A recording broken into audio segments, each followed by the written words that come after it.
नमस्ते साथियों। पृथ्वी से लगभग 250 मील ऊपर 24 घंटे मानव इतिहास के सबसे चमत्कारी आविष्कार लगातार काम किए जा रहे हैं। बात कर रहे हैं ISS यानी इंटरनेशनल स्पेस स्टेशन की। आम आदमी के दिमाग में स्पेस को लेकर हजारों सवाल आते हैं। स्पेस स्टेशन भी एक ऐसा जगह है जिसके कोने कोने में छुपा हुआ है साइंस, टेक्नोलॉजी और हजारों अननोन फैक्ट्स। ऐसे ढेर सारे मूवीज या तो डॉक्यूमेंट्री आपने देखा होगा जिसमें इंटरनेशनल स्पेस स्टेशन कैसे काम करता है या तो उसके अंदर जिंदगी कैसा होता है ये दिखाया गया है। लेकिन क्या आपको पता है कि और आने वाले कुछ ही सालों के अंदर इस इंटरनेशनल स्पेस स्टेशन को डिस्ट्रॉय किया जाएगा? जी हाँ, आप लोगों ने बिल्कुल सही सुना।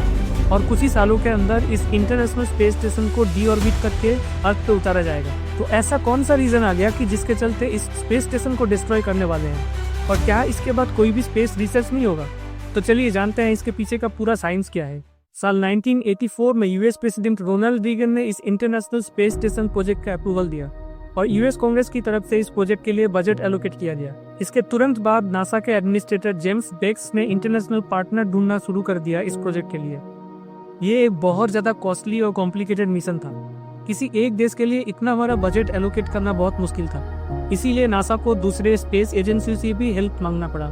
जापानीज, यूरोपियन और कैनेडियन स्पेस एजेंसी आ गया है नासा के साथ इस प्रोजेक्ट में काम करने के लिए। साल 1984 से 1993 के बीच इस इंटरनेशनल स्पेस स्टेशन को बनाया गया था और 1993 में जब इस स्पेस स्टेशन का रीडिजाइनिंग का काम चल रहा था तब रसिया को भी इनवाइट किया गया और रशियन स्पेस एजेंसी रोसकॉस्मोस ने ज्वाइन किया इस प्रोजेक्ट में। पिछले 23 सालों से ये international space station microgravity environment में ह्यूमन प्रेजेंस के साथ लगातार काम किया जा रहा है और इसमें नासा और दूसरे स्पेस एजेंसीज एक साथ मिलकर काम करते हैं और इसमें time to time repair work और पार्ट्स भी चेंज करते हैं। स्पेस टेक्नोलॉजी में एक सब्जेक्ट है लाइफ साइकिल इंजीनियरिंग। किसी भी प्रोजेक्ट से पहले इस मेथड का यूज करके देखा जाता है कि उस प्रोजेक्ट के ऊपर एनवायरमेंटल, इकोनॉमिकल और सोशल क्या इम्पैक्ट आने वाला है। किसी भी स्पेसशिप, सैटेलाइट या तो स्पेस स्टेशन डिजाइन करने के टाइम ये स्टडी किया जाता है कि उसके ऊपर एनवायरमेंटल क्या इम्पैक्ट आने वाला है और उस हिसाब से एक आर्टिफिशियल एनवायरनमेंट बना के उस स्पेसशिप या तो सैटेलाइट को टेस्ट किया जाता है उसके लाइफ को जज करने के। इंटरनेशनल स्पेस स्टेशन डिजाइनिंग के टाइम वो कम से कम 15 साल काम कर सके उस हिसाब से बनाया गया था और उस हिसाब से देखा जाए तो 2015 तक इसका लाइफ स्पैन था। लेकिन 15 साल बाद भी इसके सारे सिस्टम्स प्रॉपर्ली काम करने की वजह से इसके लाइफ को एक्सटेंड करने का डिसीजन लिया गया और इसमें कई सारे बदलाव किए गए। इन सारे मॉडिफिकेशंस के बाद इंटरनेशनल स्पेस स्टेशन के लाइफ को 2024 यानी इस साल तक एक्सटेंड कर दिया गया था। लेकिन 2020 में नासा ने दोबारा रिसर्च किया और ये अनाउंस किया कि इसके सारे सिस्टम्स प्रॉपर्ली काम करने की वजह से इसको 2030 तक कमीशन रखा जाएगा, लेकिन उसके बाद इसको डीऑर्बिट कर दिया जाएगा। अब इंटरेस्टिंग सवाल ये बनता है कि ये फुटबॉल ग्राउंड जितना बड़ा लेबोरेटरी को कैसे अर्थ पे उतारा जाएगा और मान लीजिए अगर इसको ना लौटा के अगर स्पेस में ही छोड़ दे तो क्या होगा और क्या इसको डिस्ट्रॉय करने के अलावा नासा के पास और कोई भी ऑप्शन नहीं था? देखिए, इंटरनेशनल स्पेस स्टेशन हो या तो कोई भी सैटेलाइट, ये सारे लो अर्थ ऑर्बिट यानी अर्थ से लगभग 257 मील ऊपर के ऑर्बिट में घूमते रहते हैं। अब भले ही इस ऑर्बिट में ग्रेविटेशनल फोर्स ना के बराबर हो, लेकिन फिर भी अर्थ इस इंटरनेशनल स्पेस स्टेशन को अपनी ओर खींचता रहता है। इसीलिए टाइम टू टाइम ISS को रीबूस्ट करना पड़ता है अपने ऑर्बिट में बने रहने के लिए। इंटरनेशनल स्पेस स्टेशन का ऑर्बिटल लाइफ टाइम है 1 से 2 साल, यानी इस टाइम तक ये अपने आप को विदाउट रीबूस्ट किए हुए अपने ऑर्बिट में रख सकता है और इसके बाद भी अगर कुछ ना किया जाए तो ये अनकंट्रोल्ड वे में डीऑर्बिट होकर अर्थ के ऊपर आके गिरेगा, जो जानलेवा साबित होगा लोगों के लिए। तो ये बात तो क्लियर है कि हम लोग ऐसे ही ISS को स्पेस में छोड़ के नहीं आ सकते। अब आते हैं दूसरे पॉइंट में कि नासा ने इसको डिस्ट्रॉय करने के अलावा और कौन कौन से ऑप्शन के बारे में सोचा है। क्यों ना इसे डिसअसेंबल करके अर्थ पे लौटाया जाए, क्योंकि इसका हिस्टोरिकल वैल्यू बहुत ज़्यादा होगा। किसी म्यूजियम में हम इसे प्रिजर्व करके रख सकते हैं या तो टेक्निकल एनालिसिस या तो स्पेस स्टडी में भी इसका इस्तेमाल किया जा सकता है। तो नासा क्यों ऐसा नहीं कर रहा है?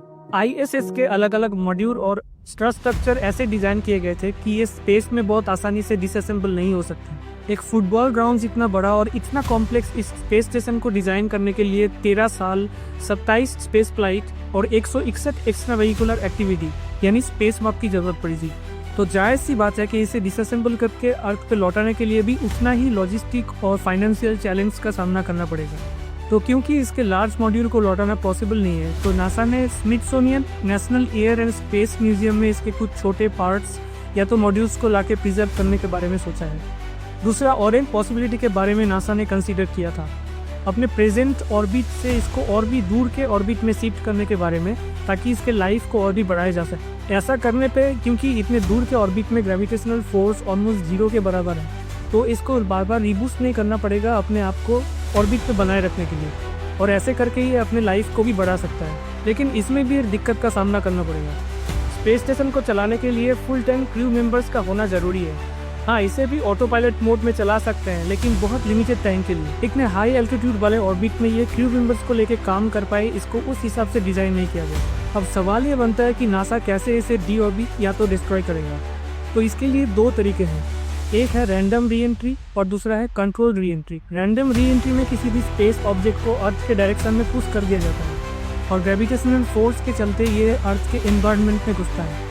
क्योंकि इसका स्पीड बहुत ज़्यादा होता है तो एयर से फ्रिक्शन होते ही आग पकड़ लेता है, और जब तक ये अर्थ के सरफेस में आके गिरता है तो ये पूरी तरीके से जल के या तो वेपराइज होकर ख़त्म हो जाता है। लेकिन ये तभी पॉसिबल होगा अगर कोई स्पेस ऑब्जेक्ट या तो सैटेलाइट साइज में बहुत ज़्यादा छोटा है। इतने बड़े साइज के स्पेस स्टेशन को इस प्रोसेस से डी ऑर्बिट नहीं किया जा सकता है। इसीलिए नासा ने स्पेसएक्स कंपनी को एक डी ऑर्बिटल व्हीकल बनाने का ऑर्डर दिया है। इस व्हीकल का काम होगा स्पेस स्टेशन में काम करने वाले एस्ट्रोनॉट्स को लौटाना और एक कंट्रोल्ड वे में मैनूवर करके इस स्पेस स्टेशन को समुद्र के किसी पहले से ठीक किए गए लोकेशन में लाके गिराना। जब ये अर्थ के एनवायरनमेंट में एंटर करेगा तो इसके मॉड्यूल्स एक दूसरे से टूट के अलग हो जाएंगे और आग पकड़ लेंगे, और इतना ज़्यादा हीट होने की वजह से ये ऑलमोस्ट जल के ख़त्म हो जाएगा। सिर्फ कुछ हीट रेजिस्टेंस कंपोनेंट्स ही रहेंगे जो आके समुद्र में गिरेंगे। खुशी की बात यह है कि अपना इसरो खुद का स्पेस स्टेशन के ऊपर काम कर रहा है और 2028 तक इसका फर्स्ट मॉड्यूल लॉन्च किया जाने वाला है। उम्मीद किया जा रहा है कि 2035 तक ये पूरी तरीके से रेडी हो जाएगा और स्पेस में काम करने लगेगा। किसी और एक वीडियो में हम बात करेंगे इसके बारे में पूरी डिटेल्स में। ये वीडियो अगर इन्फॉर्मेटिव लगे तो प्लीज़ लाइक और शेयर ज़रूर करें और चैनल को सब्सक्राइब करना ना भूलें। Thank you.